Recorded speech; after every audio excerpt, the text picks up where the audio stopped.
Oke, Assalamualaikum warahmatullahi wabarakatuh. Kembali lagi dengan saya Rusdi Fauzan. Kali ini kita akan langsung saja ya masuk ke materi satu ya. Materi satu kita akan membahas mengenai nilai pemasaran ya, the value of marketing ya. Materi satu ini sebetulnya adalah satu materi yang ada di bab 1. Jadi bab 1, ketika kita membahas mengenai definisi pemasaran untuk realitas baru, itu kita akan membahas mengenai 8 materi. Ya, dan ini adalah materi pertama. Di materi pertama ini kita akan membahas mengenai apa itu marketing yang baik, pengambilan keputusan dalam pemasaran, dan pemasaran yang istilahnya itu yang menang ya. Oke, kita langsung saja ke materi yang pertama, yaitu terkait marketing yang baik ya.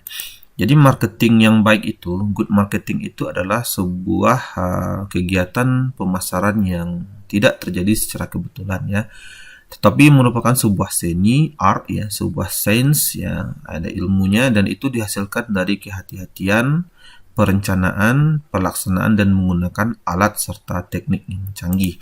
Jadi pemasaran itu bukanlah sebuah kejadian yang terjadi begitu saja, tetapi sebuah kegiatan yang sangat panjang ya, yang sangat kompleks, yang melibatkan banyak pihak ya. Jadi pemasaran itu harus direncanakan dengan sangat baik. Seni, maksud seni di sini apa? Artinya itu pemasaran itu ada trik-triknya, ada cara-caranya, ada seninya. Lalu ada sainsnya itu apa? Ada keilmuannya, ada prosesnya. Oke, sekarang kita lanjut ke bagian yang kedua, yaitu mengenai pengambilan keputusan dalam marketing ya.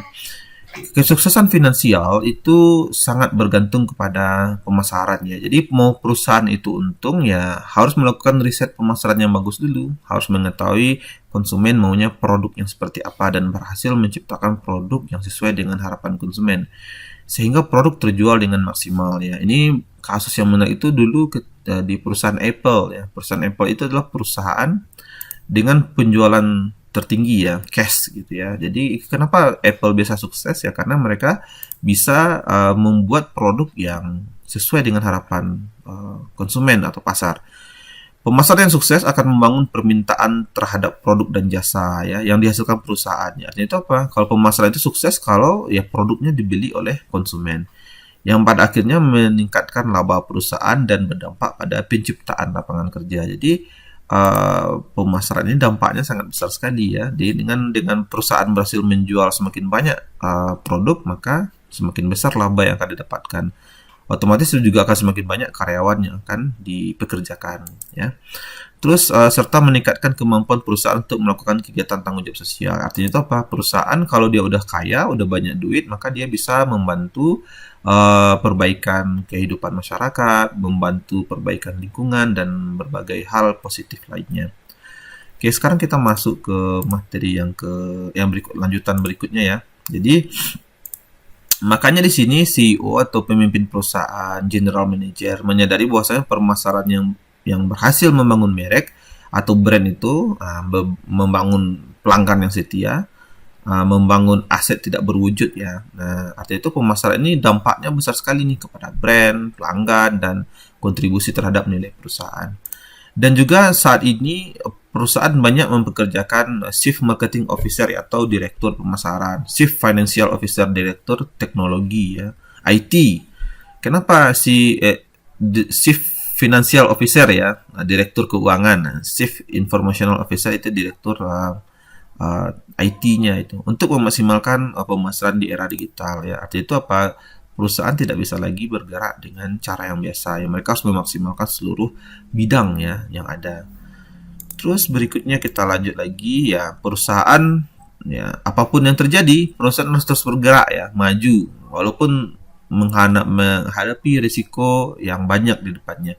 Ada beberapa alasan kenapa perusahaan harus terus maju walaupun harus menghadapi kegagalan. Yang pertama, itu mereka harus memantau pelanggan dan pesaing dengan hati-hati ya. Makanya kita bisa memantau kalau kita terus bergerak ya. Yang kedua, kita meningkatkan nilai ya.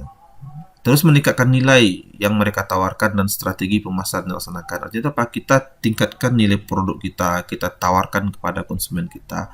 Dan yang ketiga itu kita harus memuaskan karyawan, pemegang saham, pemasok, dan mitra saluran. Nah, itu apa? Seluruh stakeholder yang terkait dengan proses bisnis kita itu harus kita tingkatkan kepuasannya. Oke. Baik, sekarang kita masuk ke bagian yang ketiga, itu apa itu pemasaran yang menang ya. Pemasaran menang atau winning marketing itu adalah pemasaran yang terampil, skillful marketing. Yaitu setiap individu di dalam perusahaan itu selalu memperbaiki ya, mengejar yang tidak pernah berakhir itu apa? Terus melakukan perbaikan. Bisnis harus terus beradaptasi dan berkembang dalam era yang terus berubah. Misalnya itu apa? Semakin lama kebutuhan konsumen semakin berubah. Perusahaan harus terus memahami keinginan konsumen dan terus meningkatkan kualitas individu, pemasar, dan organisasinya. Sehingga perusahaan bisa terus menyediakan produk yang terbaik, pemasaran terbaik kepada konsumennya. Seorang marketer harus bisa membaca ya perubahan yang terjadi di luar perusahaan dan menjadikan peluang untuk memajukan perusahaan. Nah, itu dia. Makanya pemasar itu harus sering-sering melihat perubahan yang terjadi di konsumen dan juga di pasar atau di lingkungan luar dari perusahaan. Mungkin itu saja poin ketiga ya yang ada di materi 1. Ya, intinya nilai pemasaran itu apa? Pemasaran yang berharga itu adalah pemasaran yang direncanakan dengan baik ya, sehingga mencapai kesuksesan bagi perusahaan di masa depan. Sekian, terima kasih. Assalamualaikum warahmatullahi wabarakatuh.